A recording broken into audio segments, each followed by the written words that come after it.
I work for a community, or basically a refugee community organization. The people who are our service users are mainly refugees or ex-refugees, even though there has always been a Somali community in the United Kingdom for many, many years, having been part of the empire and all. But it's since 1988, the civil war, not actually a civil war, just the Somali government, that the dictatorship of Mohammed Ziyad Barre decided to go to war against some of its own people. These people started fleeing, and all kinds of chaos took place, and into refugee camps in neighboring countries and everything.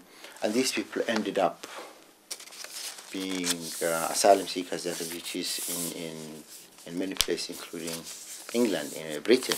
Now, when these people came around, they had, at the time, there has not been a plan or a comprehensive plan for people who seek asylum in this country to be taken in, to be shown the ropes, to be dealt with. And literally people who had come to the airport would be asked, would be given asylum or leave to remain, whatever.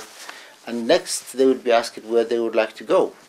And people would ask for wherever they thought or knew about an existing community.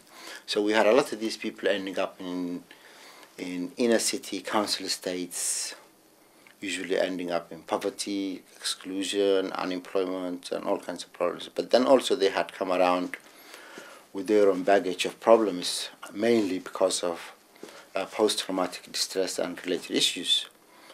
And these things were not addressed, partly because the community's taboos around the mental health issues and stigma around mental health issues, which still is there.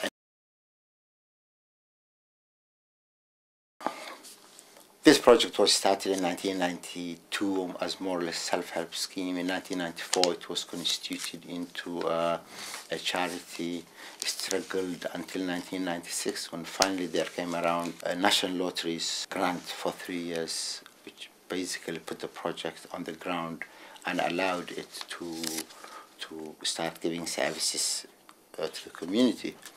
In a nutshell, what the project does is create a bridge for the community into the services. And as I was saying earlier, having crossed that bridge into the services, we found that the service providers themselves do not have any bridge into the community. So we are a two-way bridge. We are that bridge taking the service users over and helping our local health authorities to deliver what we would call appropriate, culturally sensitive services to the community. Being a refugee community has got its own problems and everything.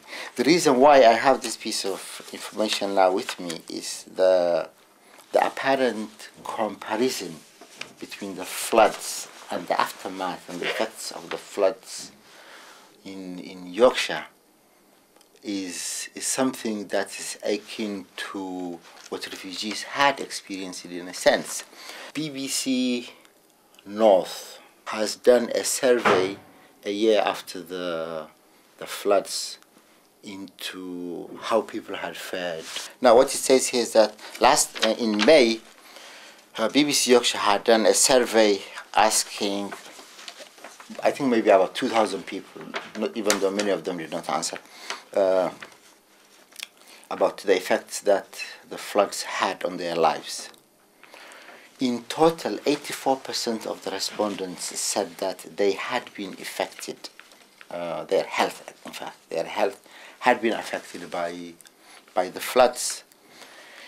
In mental health, 44% said they were a little affected, while 26% said they were significantly affected.